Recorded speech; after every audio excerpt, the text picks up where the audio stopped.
শুধুমাত্র কি শারীরিক অসুস্থতার কারণে উপরাষ্ট্রপতি পদ থেকে ইস্তফা দিলেন জগদীপ ধনকর, না এর পেছনে আছে এক গভীর রাজনৈতিক রহস্য? সেই উত্তরের খোঁজে নিউজ ভ্যানগার্ড। সোমবার রাতে বাদল অধিবেশনের প্রথম দিনেই ৭৪ বছর বয়সী জগদীপ ধনকর বেঞ্জির ভাবে তার উপরাষ্ট্রপতি পদের মেয়াদকালে ইতি টেনে দিলেন। রাষ্ট্রপতিকে লেখা ইস্তফাপত্রে নিজের শারীরিক অসুস্থতার কথা বললেও যিনি কয়েক ঘন্টা আগেও রাজ্যসভার চেয়ারম্যান হিসেবে নিজের দায়িত্ব পালন করেছেন, তিনি হঠাৎ কেন এই দায়িত্ব থেকে অব্যাহতি চাইলেন তা নিয়ে প্রশ্ন উঠেছে। কার্যত নিঃশব্দেই ধনকরের বিদায় পর্ব নিশ্চিত করা হয়েছে, কিন্তু মাত্র ১২ দিন আগেই জেএনইউতে এক অনুষ্ঠানে ২০২৭ সালের অগস্টে পূর্ণ সময়ের মেয়াদ শেষে অবসর নেওয়ার কথা জানিয়েছিলেন জগদীপ ধনকর। কিন্তু মাত্র এই ১২ দিনে এমন কি ঘটলো তা নিয়ে শুরু হয়েছে দেশ জুড়ে জল্পনা।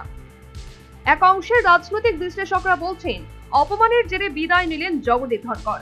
তাদের মতে, সংসদ অধিবেশনের প্রথম দিনে বিরোধীদের একটি প্রস্তাব গ্রহণ এবং বিজেপি নেতাদের গুরুত্বপূর্ণ বৈঠকে অনুপস্থিতি ধনকরের ইস্তফার পেছনে কারণ হতে পারে।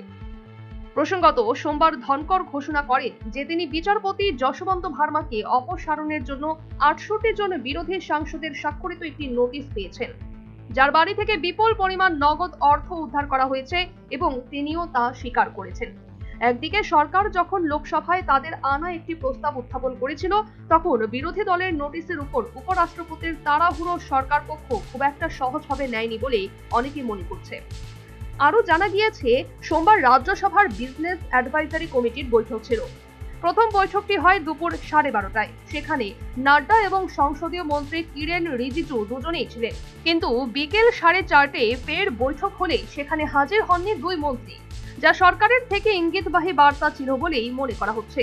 তা বুঝতে পেরেই সরে যেতে পারেন ধনকর। তবে নাড্ডা বলছেন, মন্ত্রীরা গুরুত্বপূর্ণ কাজে ব্যস্ত ছিলেন এবং রাজ্যসভার চেয়ারপারসনকে আগেই জানিয়েছিলেন। আর এক অংশের রাজনৈতিক বিশ্লেষকরা বলছেন, সম্প্রতি বিচার বিভাগের বিরুদ্ধে ধনকরের কড়া মন্তব্য দল ও সরকারের অস্বস্তি তৈরি করেছে। বিশেষ করে বিচারালয়ের বাড়াবাড়ি এবং ন্যাশনাল জুডিশিয়াল অ্যাপয়েন্টমেন্ট কমিশন আইন বাতিল নিয়ে সুপ্রিম কোর্টের সমালোচনা সরকারের একাংশকে অসন্তুষ্ট করে থাকতে পারে বলে মনে করা হচ্ছে, যা উপরাষ্ট্রপতি পদ থেকে ধনকরের বিদায়কে ত্বরান্বিত করেছে। তবে ধনকরের ইস্তফা রহস্য আরও দানা বেঁধেছে প্রধানমন্ত্রীর আপাত নির্লিপ্ত প্রতিক্রিয়াকে, যা কার্যত আতশ কাচের নিচে ফেলছে বিরোধী শিবির।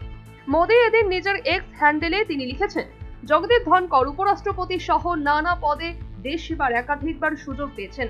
আমি আশা রাখি তার শরীর স্বাস্থ্য আগামী দিনে ভালো থাকবে। মোদীর এই মন্তব্যে শাসক দলের সঙ্গে ধনকরের সংঘাতের ইঙ্গিত লুকিয়ে রয়েছে বলে অনেকে মনে করছেন। Bureau report, news vanguard.